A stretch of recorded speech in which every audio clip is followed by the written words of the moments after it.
And I almost got to kiss Leonardo DiCaprio, but I didn't get to. So too late for that.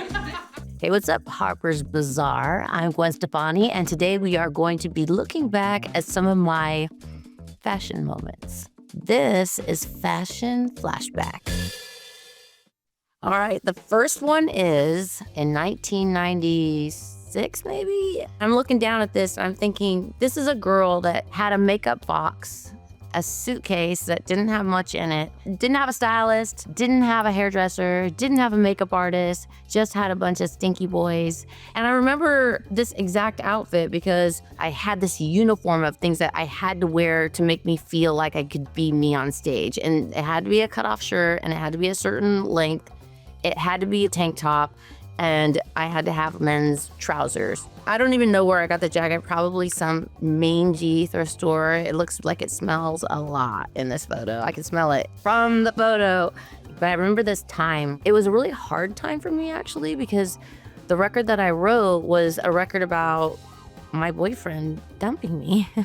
So may or may not know, he was in the band. We went on tour together, and I had to be there with him singing these songs I wrote about him, still wanting to be with him, but he didn't want to be with me. I just remember every night singing those songs. Let's just remember how you felt again. Don't speak. You know, that was the bad part, but the good part was like, yes. And we were just having the time of our lives, and we knew we were so good because we had 9 years to get good. All right, next up, guys, 2001 MTV Awards. I can remember very specifically knowing exactly what I wanted to look like that night. I really wanted to have that 1940s, the rolls, and I had tried to do them myself before I went platinum. And it's very difficult to do, but once you burn your hair and ruin it, it's not as hard. And I really wanted to give that sort of 1940s soldier girl, USA pinup girl look. And I had an amazing stylist at this point. I had met my soulmate, Andrea Lieberman. She was all about making custom clothes. She even made the Rocksteady knuckle jewelry, which I don't think it was real. I have them still. I was so naive and so pure and so ready to just be a fan of all the things that I loved, and I was gonna take all that and I was gonna wear it. It didn't even matter what anyone thought. I was like, this is who I am. On to the next one, 2004 MTV Awards. I can remember this night really well. Let's just go from the top down. My hair was on point. Danilo Dixon, he was all about any kind of glamour set. And I thought the hair was just so beautiful that night. And I got to wear this stunning Louis Vuitton dress by Marc Jacobs. It's just such an incredible foreshadowing because what came next after this was my solo record, which was very inspired by Alice in Wonderland. And I feel like he was very inspired by Alice in Wonderland with the blue and the white and the ruffle and the black bow. But it was just an amazing time. I was working with Andrea Lieberman. She could find like things that I didn't even know about because she lived in New York and she knew all the designers and she knew how it worked. And I was just a girl from Anaheim that like went to the fabric store and the thrift store and made my own thing up. And when we got together, it was when things just elevated because it was like a little bit of both mashed into one. Her and me, and I was in love with her. In love. All right, 2004, this is the Aviator Premiere, Martin Scorsese, mic drop. Vivienne Westwood for me was something that I discovered before I knew who she was. She's like the creator of punk rock. I didn't know. I was like a super fan. So anytime I could wear Vivienne Westwood, I was that girl. I think what's so incredible about the dress and what Vivienne Westwood would do is she would take classic vintage romantic ideas and then she would mess them up and like twist them, like how she twists the fabric on the pocket. It's like all messed up. I mean, it's all designed like so inside out and beautiful. She went into my heart and she was like, okay, I'm gonna like figure out what Gwen wants, and then she designed it. Not in my wildest dreams would I ever imagine that I would ever be in a film.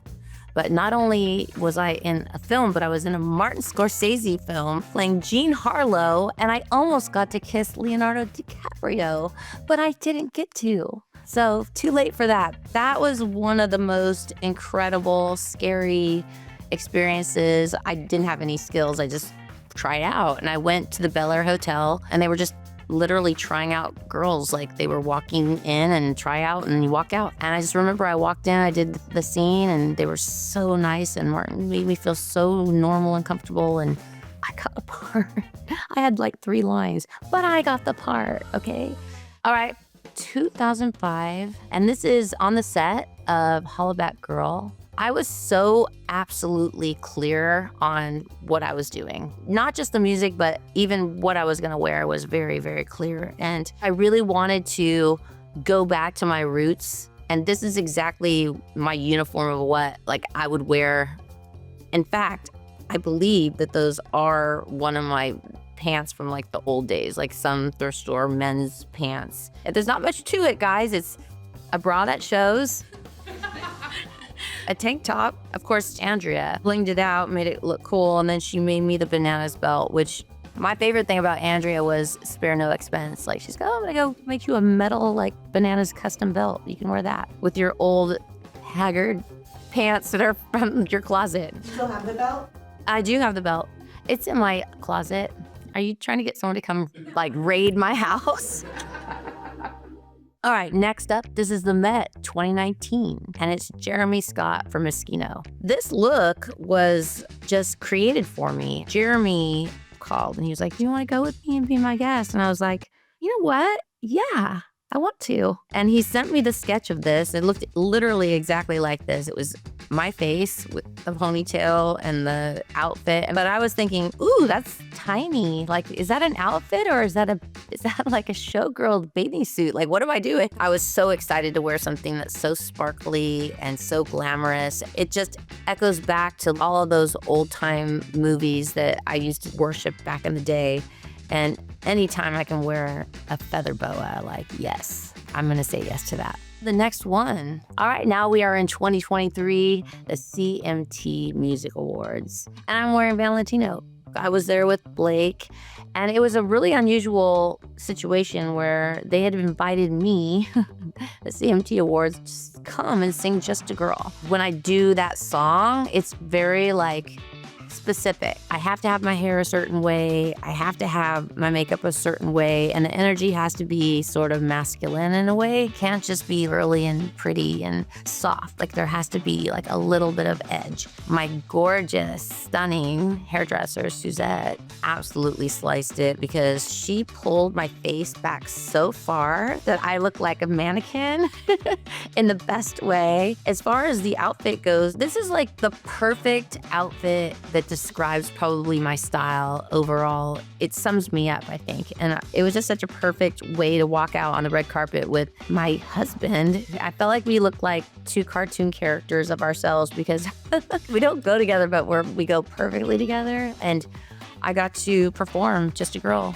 It was amazing.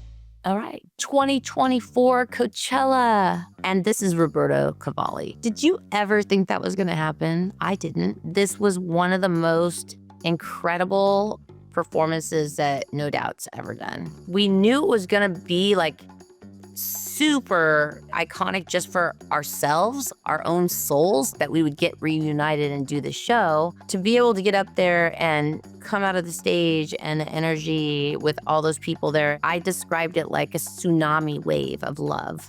When we were thinking about looks, it was like, how do we do something that feels like the past, but it elevates to where we're at right now? Look at this outfit. It's ridiculous. It is so on point. It was like a little romper that has asymmetrical punk rock skirt. And it was a lot of layers, guys. It was hot.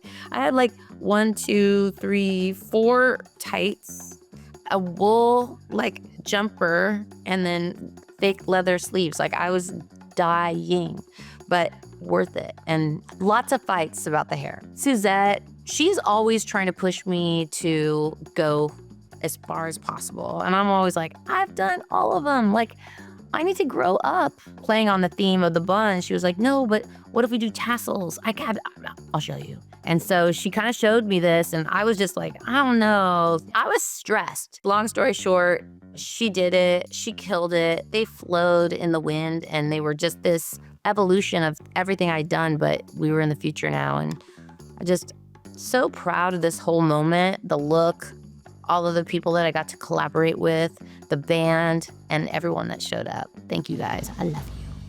That's it. That's all you get. Thank you so much for listening to me babble about my past looks. And also, don't forget, Bouquet is out now. Check out where we're at right now and we're in the future. Love you guys.